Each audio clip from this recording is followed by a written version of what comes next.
So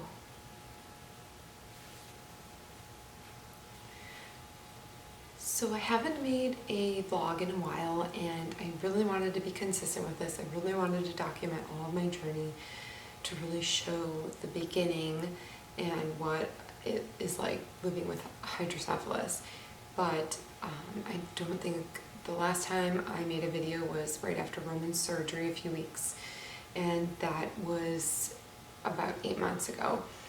So he is now 8 months post-ETV. He's had 3 and 6 month follow-ups. MRI looks really good. He even had a more in-depth MRI at the 6 month appointment where they looked to see if the ETV hole was opening, and it was still open and working, which it was. We just really celebrated and enjoyed the moment. I was still doing a lot with the hydrocephalus team, or I shouldn't say team, that's a lot to say, but I was doing a lot with the hydrocephalus community because I was planning a fundraiser called the Cleveland Derby. And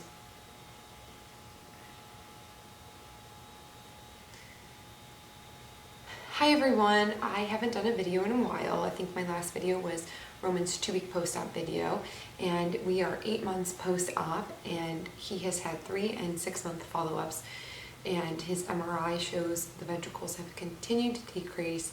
The hole where the ETV is completely open and flowing well. He had been progressing in physical therapy. We graduated speech therapy, which is a moment I really wanted to document and do a vlog just on speech therapy. And it's still on my to-do list, so look out for that, but I've been really busy, and that's what's really prevented me from doing more vlogs. Still doing what I consider a lot for the hydrocephalus community. I was distracted with planning a fundraiser for the Pediatric Hydrocephalus Foundation, and I planned a fundraiser called the Cleveland Derby, and it was a Cleveland themed with the Kentucky Derby themed. Sorry, my phone is going off. Kara, it's you texting me, just so you know. It was not a country theme, it was a Kentucky Derby horse theme, but with like a Cleveland vibe. We hosted it in downtown Cleveland. We raised almost $20,000 in profits for the Pediatric Hydrocephalus Foundation, who is dedicated to researching a cure for hydrocephalus by funding grants for hospitals across the nation. We had 170 guests. I really compare it to planning my wedding. We had amazing corporate sponsors, an amazing turnout, and I felt like I was on a high. I did give a speech, which hopefully I'll get to posting someday soon, and I just thought about how sad I was and how devastated and how hopeless I felt in August or July when we found out he had hydrocephalus, to how empowering it was to stand on a stage and being able to affect hydrocephalus in some way, somehow. Because when you're told something's incurable, you feel like you're at their mercy.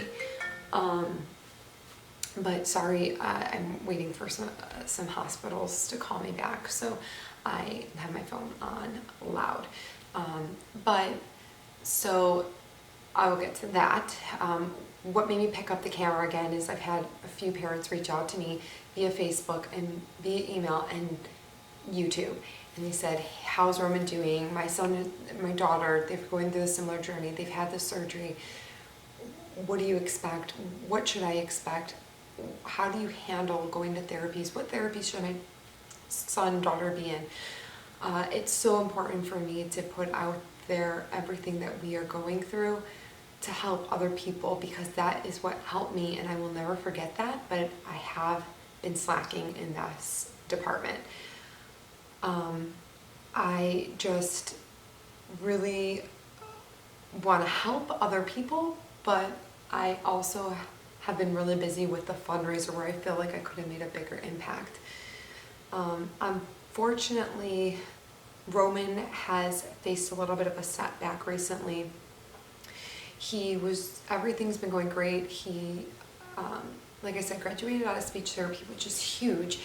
His speech is when he graduated at 18 months, his speech was at a 2.5-year-old level, which to go from far below average, having brain surgery, being diagnosed with incurable brain condition, and then having above average speech level, it just shows you how incredible therapy is, and stick with it even when you feel like it isn't making a difference, and how my son was truly meant to be greater than average.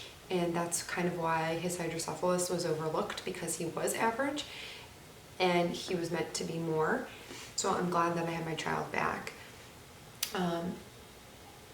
It's a little bit hard to continue to share. As he gets older, he's so much more aware and understands what's going on. He now, when he goes to a doctor's office, he sees a scale, he sees the doctor, he says, doctors, he freaks out. He sees the MRI machine and loses it and is so afraid. And it just makes it so much harder on me as a parent, because I don't feel like I'm just making these decisions for a completely incapable person. It just makes it so much more real that this is a human, and he is a person himself, and he's developing into a person himself. And how do I make this medical life as normal and as joyful as a normal childhood should be? It's something I struggle with. And I also am struggling with, how do I share how I feel and how to benefit other people without invading his privacy and sharing details that maybe later on in life he doesn't want people to know. I do feel like sometimes when you tell people your child has a brain disease or brain disorder or it's had brain surgery, they kind of count them out.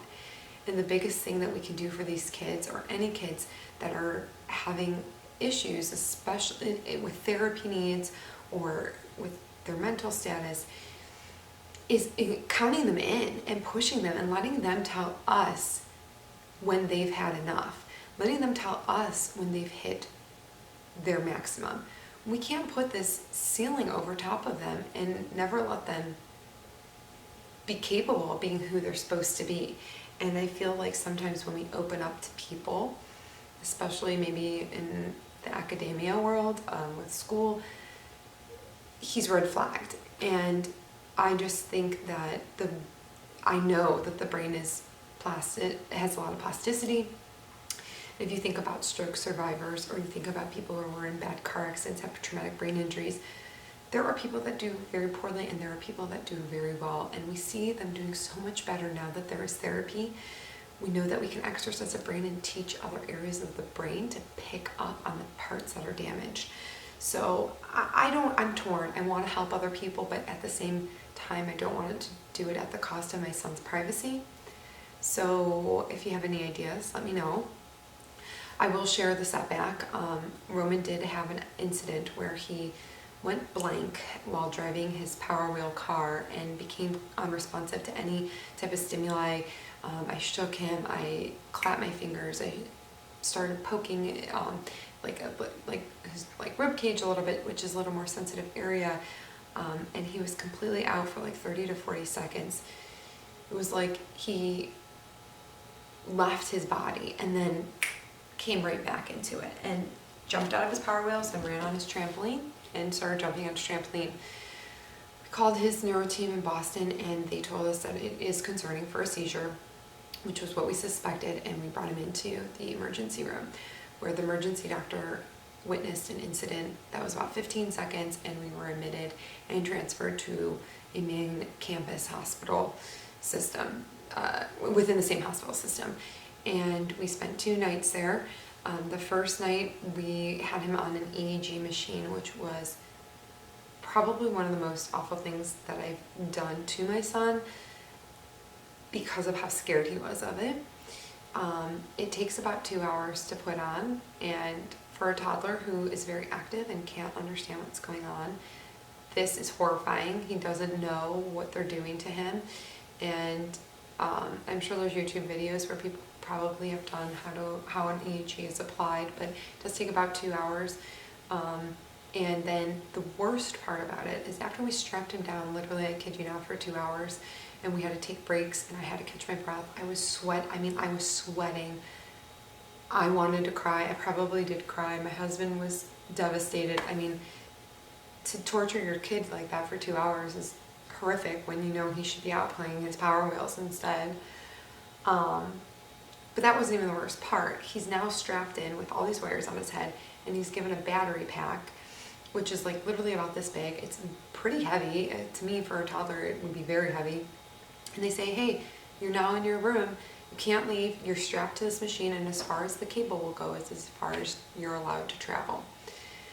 And he is an active boy. I never believed in like gender stereotypes, because I feel like let a kid be whoever they want to be. Like, I'm not getting into it like a gender debate, but like, just because a man has more feminine qualities doesn't make him less of a man, or vice versa for a woman, a tomboy. Like, what is that? You know, what is that even?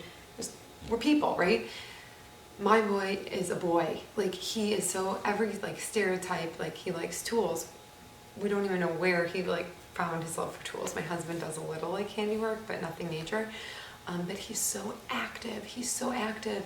Even after the incident in the ER, he's jumped out of the bed and started climbing the med cart.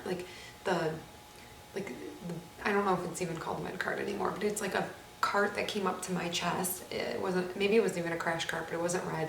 But he starts climbing up it, and I'm like, so this poor kid is trapped without any access to the toy room. We could bring toys into the room, but it's all like no gross motor toys. It's like stuff you sit in a piano or a dollhouse or cars. He really, like, it was torture. After 12 hours of that, we were told there was no seizure activity, and maybe this was just like a fluke. Well, we get to get out of here. They scrub off all of the electrodes, all like 25 of them, with acetone. Again, that was about 15 minutes, but we had to pin him down. He's crying. We sit him up, and he blinks out again in front. Okay, sorry, my camera is probably a little off center now, but I ran out of space and had to make some room. So the EEG tech said that is very concerning for an absent seizure. She has to tell the neurologist. So the neurologist comes back down and says, he's not going anywhere. We're going to hook him back up to the EEG for another 12 hours. So he spent a total of 24 hours on the EEG machine. I was devastated. We had to go through the whole ordeal of gluing 25 electrodes on his head, and it's just so sad. The older he gets, it's so sad to see him know that this isn't right and scared, and there's nothing I can do to make it better except hold him, and he's looking at me for mercy, and I'm the one pinning him down. It's just a hard life. My heart aches for medical parents. I couldn't wish this on my worst enemy. I don't even understand why people have to go through this. It's just really, really awful, and I can never tell you what it's like to see your kid suffer and not be able to do anything, like have no control over it. And that's where I do these videos, and I volunteer my time, try to raise some money, because it's the only thing I can help him with. I take him to his therapies. I research the best doctors and treatments. Like, those are the only things that I can do, and that's why I do them. So if you're a medical parent out there feeling helpless like myself, these are some of the things that I do to try and take some control back and fight for my child. So anyways, we had a whole 24 hours on the EEG. He had a little episode one time on the EEG. They looked at the whole 24 hours and they didn't see any seizure activity, which is great, you would think, but what they said is it's really non-diagnostic, because he could be having seizures that just come and go super quick, and that we wouldn't see any residuals. So once he had that incident and was off the monitor and we put him back on it 2 hours later, we had to wait 2 hours to get the EEG back on, and then go through another actually the second time only took an hour to put on. But like, you would think this is an emergency, and you're in a hospital, there's one EEG tech on, and like, you get in line. I have some bones to pick with the healthcare system, I'll say, but I'll save that for another day, or hopefully things will change and I won't even have to go there. But we missed the seizure. He was off the monitor. It took 2 more hours to get it strapped back on. If it was a seizure, we missed it. The other little incident that happened in the hospital, just they think could have been so mild that it wasn't picked up on an EEG. Just because an EEG is negative doesn't mean your child doesn't have seizures or a seizure disorder or even epilepsy. So now we are going to wait a month and follow up with a neuro team here in Cleveland. Did reach out to Boston and they said that that's a fair enough plan, but to watch him, that this could be a precursor. So a few things can happen. Could never happen again. Could happen here and there, and if we catch it, we would treat it and try to find out where the seizure activity is happening in the brain and repeat the EEG. Or if it happens more frequently and becomes more severe, we could just treat without an EEG, and it could develop into a more serious seizure disorder. So again, here I am, just like hydrocephalus. I can have this outcome, or I could have this outcome out into the most awful outcome ever. Kids that do have hydrocephalus and kids that have had brain surgery, people who have had brain surgeries have lower seizure thresholds. And that could be because of why did the body make this person's body have hydrocephalus? Even though we can't see something particularly on MRI, something when being created wasn't formed completely right. So that means that there could be other issues that we can't see that cause other little issues. And it could just be a little thing. Or it could be that the seizure threshold is just lower and they're more apt. Or it could be damage from brain surgery. Brain surgery is brain surgery, right? And the brain is something that isn't supposed to be messed with. So it's just, again, going down that hydrocephalus journey. And as much as I absolutely did not want a video today, I feel like I have to, because if I want to be real and I want to show the struggles and show parents out there, this is my life too, and I'm living it with you, I have to put this out there. If I want to show people who are interested in supporting hydrocephalus research, I have to show them that although my kid looks fine and you would never know anything is wrong, that a life with hydrocephalus is so scary and it's unfair to the child, and we are not in the clear. We're still going to hit bumps. And in my weakest moment, I just think I have two options: to be devastated and let my heart weep, which I do that on a lot of occasions, or say, I cannot control so many things in this life, but whatever I can, I'm going to do my very best. I'm going to fight. I'm going to persevere and make this life, whatever life my son is going to have, the best life he could possibly have. And I have to be strong for him.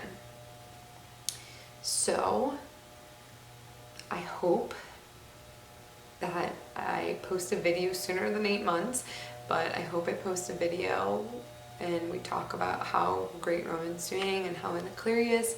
Right now I just don't know. And I thank everyone for their prayers again. We are believers and we appreciate anybody who's praying for us. Also, we appreciate the support. I mean, I've had people tell me I can come to their house and shower that live nearby. I had people telling me that they were going to bring their children to come hang out with Roman. I had people wanting to bring us meals and groceries. I mean, these things when you're so weak are so strengthening. And you all have impacted us so much. And I know that there might be a variety of people watching this, so friends and family, just know we're so thankful for you and we are so supported and we know it. And for my other hydro families out there, medical parents, hang in there. We're fighting together. We have highs and lows, but you really do have two choices, and it's let it get the best of you or fight for your life, fight for your child's life, and give them the best life no matter what is the outcome.